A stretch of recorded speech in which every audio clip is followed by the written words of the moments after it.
सत श्री अकाल, welcome to Bluebird overseas. मैं हूं Jitendra Singh. Australia tourist visa के लिए क्या क्या डॉक्यूमेंट चाहिए होते हैं और क्या प्रोसेस होता है और टाइम कितना लगता है और पैसा कितना लगता है, तो आपके सारे जो क्वेश्चन है ऑस्ट्रेलिया टूरिस्ट वीज़ा से रिगार्डिंग आज हम इस वीडियो में डिटेल में बात करेंगे। चैनल को सब्सक्राइब नहीं किया तो प्लीज़ सब्सक्राइब जरूर कर दें और इस वीडियो को एंड तक जरूर देख लें। आपको कंप्लीट इन्फॉर्मेशन जो है ऑस्ट्रेलिया के बारे में इस वीडियो में मिल जाएगी। सबसे पहले एक चीज़ ध्यान रखें कि जो ऑस्ट्रेलिया का टूरिस्ट वीज़ा होता है ये वीज़ा ई वीज़ा होता है। ई वीज़ा मतलब आपका जो वीज़ा है वो बाय ईमेल आपके पास आना है, आपके पोर्टल पे आना है, आपको डाउनलोड करके उसका प्रिंट निकाल के ट्रैवल करना है। प्रिंट भी नहीं निकालेंगे, अपने फ़ोन में शो करेंगे तो वो भी चलेगा, बट प्रिंट निकाल लें ज़्यादा बेटर रहता है। तो सबसे पहले ये आपको पता चल गया कि ये ई वीज़ा है, इसका प्रोसेस टोटली ऑनलाइन होने वाला है और ऑस्ट्रेलिया टूरिस्ट वीज़ा में आपको किसी भी वीएफएस या एम्बेसी में ट्रैवल करने की ज़रूरत नहीं पड़ती है। आपको अपनी फ़ाइल जो है वो फिज़िकली लेके कहीं नहीं जाना है, आपको जस्ट ऑनलाइन लॉन्च करनी है। बट ओनली कुछ केसेस में, जैसे कि आप इंडिया में नहीं रह रहे हो, आप ऐसी कंट्री में रह रहे हो जहाँ से बायोमेट्रिक रिक्वायर्ड है, उस केस में आपको बायोमेट्रिक देने होंगे। फॉर एग्जांपल आज की डेट में आप सिंगापुर में रह रहे हैं तो सिंगापुर में आपके बायोमेट्रिक होंगे, दुबई में बायोमेट्रिक होंगे, साउथ कोरिया में बायोमेट्रिक होते हैं। तो इस तरीके से कुछ कंट्रीज़ हैं, यदि आप उन कंट्रीज़ में रह रहे हो तो आपके बायोमेट्रिक होंगे यदि आपने ऑस्ट्रेलिया का टूरिस्ट वीज़ा अप्लाई करना है। और आप पूरे वर्ल्ड में कहीं पे भी रह रहे हो, आपके पास इंडियन पासपोर्ट है तो आपने ऑस्ट्रेलिया का टूरिस्ट वीज़ा अप्लाई करना हो तो हमारी हेल्प ले सकते हो। आप इंडिया से हो फिर भी आप ले सकते हो। तो सबसे पहले e visa online process, biometric इसमें नहीं होते हैं। जो इंडिया में रह रहे हैं, जो अब्रॉड में रह रहे हैं, वो डिपेंड करता है कि कौन सी कंट्री में रह रहे हैं, तो बायोमेट्रिक उस केस में होंगे, अदरवाइज नहीं होंगे। अब इसके कंप्लीट प्रोसेस की बात करें तो आपको क्या करना है कि जो इनका इमी अकाउंट है ऑस्ट्रेलिया इमिग्रेशन का, आपको वहाँ जाके एक अकाउंट बनाना है। वहाँ फिर आपने अपना फॉर्म फिल करना है। फॉर्म फिल करने के बाद देन आपने अपने जो डॉक्यूमेंट है वो सारे स्कैन करके, प्रॉपर स्कैन होने चाहिए। यहाँ पे ये गलती ना करें कि आपने फ़ोन से फ़ोटो खींची और वही डालते जा रहे हो, उसकी क्वालिटी बहुत बेकार है, पढ़ने में भी नहीं आ रहा है, तो मतलब वीज़ा कैसे लगेगा। तो आपको वीज़ा लेना है तो प्रॉपर स्कैनिंग करो। आप बेटर है कि आप प्रिंटर से स्कैनिंग करें, क्योंकि प्रिंटर जो स्कैनिंग होती है वो बहुत क्लियर आती है। तो वो स्कैनिंग करके उसकी पीडीएफ कॉपीज़ बना लें और फिर वो अपलोड करें सही जगह पे, क्योंकि वहाँ पे ऑप्शन अलग अलग आते हैं डॉक्यूमेंट अपलोड करने के कि आपकी जॉब्स के अलग जाने हैं, आपके फंड्स अलग जाने हैं, आपके ट्रैवल हिस्ट्री अलग जानी है, फैमिली टाइज अलग जानी है, तो आपका ट्रैवल प्लान जाना है। अकॉर्डिंग टू जहाँ जहाँ उसका ऑप्शन है वहाँ अपने डॉक्यूमेंट अपलोड करें और डॉक्यूमेंट कंप्लीट अपलोड करने के बाद आपने एम्बेसी फ़ीस पे कर देनी है। एम्बेसी फ़ीस पे होने के बाद आपका प्रोसेस जो है वो स्टार्ट हो जाता है। ऑस्ट्रेलिया में एक चीज़ और भी मिलती है कि इन केस आपका कोई डॉक्यूमेंट मिस हो गया, आपने फ़ाइल लॉन्च कर दी, पेमेंट कर दी, आप उसके बाद भी वो चीज़ अपडेट कर सकते हो। आपके फॉर्म में आपको कुछ अपडेट करना रह गया था, आपने गलत इन्फॉर्मेशन दे दिया, तब भी आप उसको अपडेट कर सकते हो। ऑस्ट्रेलिया इमिग्रेशन इस चीज़ का आपको ऑप्शन देती है, बट वो कुछ दिनों के लिए होता है। जब आपका एक बार वीज़ा ऑफिसर के पास इंटरव्यू में चली जाती है फिर आप उसको अपडेट नहीं कर सकते हो। कुछ दिनों तक आप उसमें डॉक्यूमेंट भी अपलोड कर सकते हो, अपनी इन्फॉर्मेशन भी एडिट करवाना चाहो तो कर सकते हो। तो मतलब जो भी आपने अपडेट देनी है वहाँ पॉसिबिलिटीज़ हैं। तो कुछ को डाउट रहता है कि यदि चीज़ अपडेट करेंगे तो उस केस में वीज़ा नहीं निकलता या वीज़ा रिफ्यूज़ हो जाता है, ऐसा नहीं है।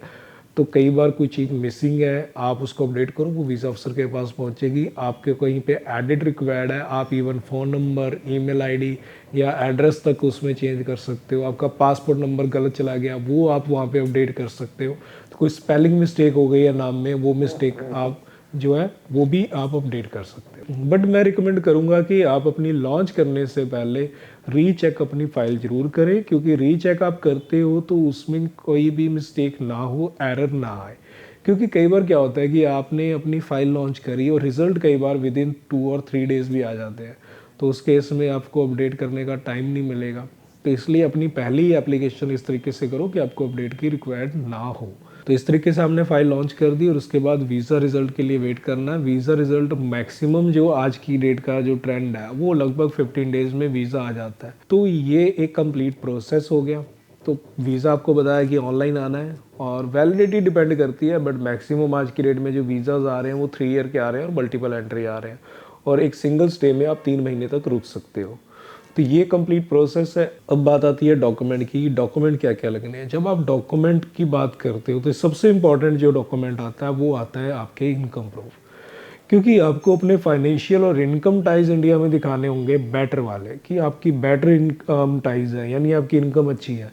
तो जो भी आप जॉब करते हो, बिजनेस करते हो, फार्मिंग है, पेंशन है, या फिर आप फ्रीलांसर हो, तो आप अपने इनकम के कंप्लीट डॉक्यूमेंट्स लगा दें। जॉब के लिए जो इंपॉर्टेंट डॉक्यूमेंट होते हैं, एनओसी होती है जिसमें आपका लीव लेटर भी इंक्लूड होता है, आपकी सैलरी स्लिप्स है, आपकी सैलरी स्टेटमेंट है, और आपका जॉइनिंग लेटर लगा सकते हो, जॉब आईडी लगा सकते हो। ये डॉक्यूमेंट अप्रूव करते हैं कि आप जॉब कर रहे हो। सेकंड, यदि आप बिजनेस कर रहे हो तो बिजनेस रजिस्ट्रेशन, कोई इनवॉइस बिल आप काट रहे हो, करंट अकाउंट की स्टेटमेंट, ये प्रूव करता है कि आपके पास बिजनेस प्रूफ अच्छे हैं। थर्ड, आपके पास जो नेक्स्ट आ जाता है वो आता है आपकी यदि फार्मिंग है तो फार्मिंग में आपके जे फॉर्म, आपकी फ़र्द, आपके कोई बिल्स हैं पेस्टिसाइड के, या आपने सीड्स कहीं से लिए हैं, या आपने फसल कहीं बाहर प्राइवेट कंपनी को बेची है, आपकी जो भी आप उसमें सेल परचेज कर रहे हो, आपके बिल्स आ रहे हैं, वो आप साथ में लगा दें। कोई भी डॉक्यूमेंट आप अपनी रीजनल लैंग्वेज में ना लगाएं, क्योंकि ये जो डॉक्यूमेंट है कई बार क्या होता है हिंदी और पंजाबी में या फिर गुजराती में, डिपेंड करता है कि आप कहाँ से बिलोंग करते हो। तो आप इनको इंग्लिश में ट्रांसलेट करके ही डॉक्यूमेंट लगाएं। इंग्लिश ट्रांसलेशन मस्ट है यदि आपके डॉक्यूमेंट में इंग्लिश नहीं है तो ये डॉक्यूमेंट आपने लगाने। इसके साथ साथ आपने एक ट्रैवल प्लान बनाना है कि आपका पर्पस क्या है, आप कहाँ कहाँ घूमने जा रहे हो। एक सिटी में ट्रैवल प्लान ना दिखाएं, एटलीस्ट 2 से 3 सिटीज़ में अपना ट्रैवल प्लान दिखाएं, तो उससे आपके जो है वीज़ा के चांस बनते हैं। साथ में आप होटल बुकिंग्स लगा दें, एयर टिकट की कॉपी लगा सकते हो, मैंडेटरी नहीं है, नहीं भी लगाओगे तो चलेगा। साथ में एक प्रॉपर कवर लेटर आप लिखें जिसमें आप पर्पस ऑफ ट्रैवल लिखें, रीज़न लिखें कि आप क्यों ट्रैवल करना चाहते हो, कौन कौन सी जगह पे ट्रैवल करोगे। तो ये सारी चीज़ें जो हैं आपने ज़रूर लिखनी है। ये बड़ी इंपॉर्टेंट हो जाती हैं, बड़ी ज़रूरी है आपके एप्लीकेशन में।